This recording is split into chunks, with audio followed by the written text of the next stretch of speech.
वही बात आप अपने नाजरीन के लिए दोहरा सकते हैं। कल लोगों ने जो फैसला दिया वो खुद से दिया।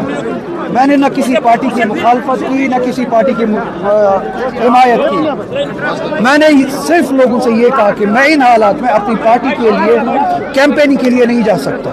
फैसला आपके हाथ में। तो जिस चीज़ का एहसास मुझे हो रहा था, कल बडगाम ने और बडगाम के जरिए पूरे कश्मीर ने ये कहा कि वही एहसास जो है वो पूरा कश्मीर करते हैं। तो अभी भी वक्त है, इंट्रोस्पेक्शन करें और इस एक साल के सफ़र पे गौर खोज करे और आवाम की ये बात को समझे और वापस अपने रास्ते पे आए।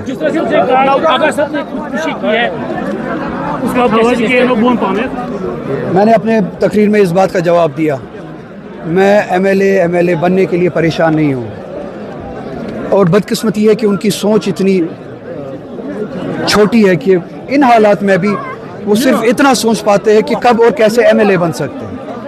मैंने पहले ही कहा कि मैं इस असेंबली में जाना ही नहीं चाहता हूँ। दूसरी बात, ये लड़ाई इस वक्त न सिर्फ न एमएलए बनने की है, न एमपी बनने की है, न इख्तिदार की है। लड़ाई उससे बड़ी है। खुदकुशी के बारे में अगर वो सोच सकते हैं, क्या उनके जहन में ये बात है कि रियासत जम्मू कश्मीर के अवाम के सियासी हुकूक का कत्ल किया गया, दीनी हुकूक का कत्ल किया जा रहा है, समाजी हुकूक का कत्ल किया जा रहा है। हमारी लड़ाई यहाँ के तहफ़्फ़ुज़ के लिए, यहाँ के प्रोटेक्शंस के लिए होनी चाहिए थी। इसमें भी वो ये सोच रहे हैं कि एमएलए कैसे बन सकते हैं, एमएलए कैसे नहीं बन सकते। मुझे लगता है कि उनको अपने सोच में थोड़ा सा उस मेयार पे अपनी सोच को लाना चाहिए जो मेयार उन्होंने दिखाया था इलेक्शन में कि हम इस सतह पे सोचेंगे, इसलिए हमें वोट दे दीजिए। अगर साहब दिल्ली में जो ब्लास्ट हुआ और कल नौगांव में, तो आप उसको कैसे देखते हैं?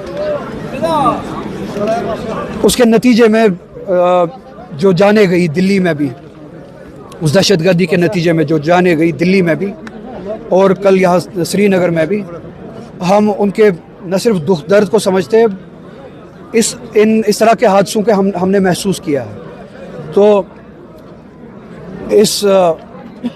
इन हालात में हम उनके साथ हैं, हमारे रूह हमारे दिल उनके साथ है।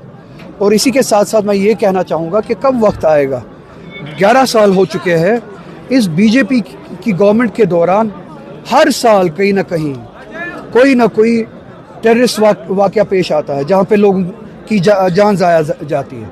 बजाय इसके कि इस हुकूमत से सवाल पूछा जाए, ये हुकूमत मुसलमानों पे और कश्मीरी मुसलमानों पे इन हादसों को जंग की सूरत में बदलते हैं। कब इस मुल्क में वक्त आएगा जब इस हुकूमत से हिसाब लिया जाएगा? ये आपकी नाकामी है, ये आपकी नालायकी है कि ये इस तरह के हादसा बारहा पेश आते हैं। इस नालायकी को, इन हादसा को आप छुपा नहीं सकते हैं हिंदुस्तान के मुसलमानों के साथ जंग छेड़ के, कश्मीरी मुसलमानों के साथ जंग छेड़ के। अगर सबसे ज़्यादा तनकीद का निशाना इस वक्त कहीं किसी को बनाना चाहिए था, वो बीजेपी की सेंट्रल गवर्नमेंट को बनाना चाहिए था। और अगर किसी को इस वक्त रिज़ाइन करना चाहिए था, वो उन तमाम ओहदेदारों को, पॉलिटिकल से लेके नॉन पॉलिटिकल, एडमिनिस्ट्रेशन में, पुलिस में, सिक्योरिटी ग्रिड में, उन सभी को इस्तीफ़ा देना चाहिए था जो इन पोजीशंस पे बैठे हैं, जिनकी जिम्मेदारी हमारा तहफ़्फ़ुज़ है। आगे साहब रिसेंट इलेक्शंस पे आपने जवाब दिया कि मैंने किसी जमात को वोट देने के लिए नहीं कहा था, लेकिन उमर साहब के साथ साथ डॉक्टर फारूक अब्दुल्ला ने भी कहा कि उन्हें तंजीम को जवाब देने की ज़रूरत है। लेकिन दूसरों की रैलीज में, जो अपोजिशन जमातें हैं, उनकी रैलीज में आपके पोस्टर्स भी देखे गए और उनको एक मुद्दा बनाया गया आपकी बात करने का कि आपने उस तरफ इशारा किया है। पोस्टर्स कब देखे गए? पीडीपी की रैली में या बाकी रैलीज में? एंड के दिन बडगाम के लोग कल निकले। उन्होंने न सिर्फ जो मेरी तंजीम के ज़रिए जो बातें हुई और इस आवाम के साथ जो हुआ उस सब का जवाब दिया, बल्कि दूसरी तरफ भी ये जवाब दिया कि ये वोट किन बुनियादों पे कल हुआ और ये कोई किसी गुमान में ना जाए कि ये जो नतीजा था ये किसी और वजह से था। तो बडगाम ने वो बात कल जाहिर की। अगर लोगों ने वो बात बताने के लिए पोस्टर खड़े किए तो उसमें मेरी कहाँ पे गलती है? अगर लोगों ने नारे लगाए तो उसमें मेरी कहाँ गलती है? कश्मीर के लोग, इसी तरह से बड़गाम के लोग सोच और समझ रखने वाले लोग हैं, अपने वोट के मालिक हैं, अपने शऊर के मालिक हैं। ये अपने शऊर से फैसला लेते हैं, ये अपने फहम से फैसला लेते हैं। इनके फहम को, इनके शऊर को इतना छोटा नहीं करना चाहिए अपने सियासी मफाद के लिए। साहब, अगर आपको वर्किंग मीटिंग में बुलाया गया तो क्या उसमें जाएंगे? बुलाए तब देखते हैं।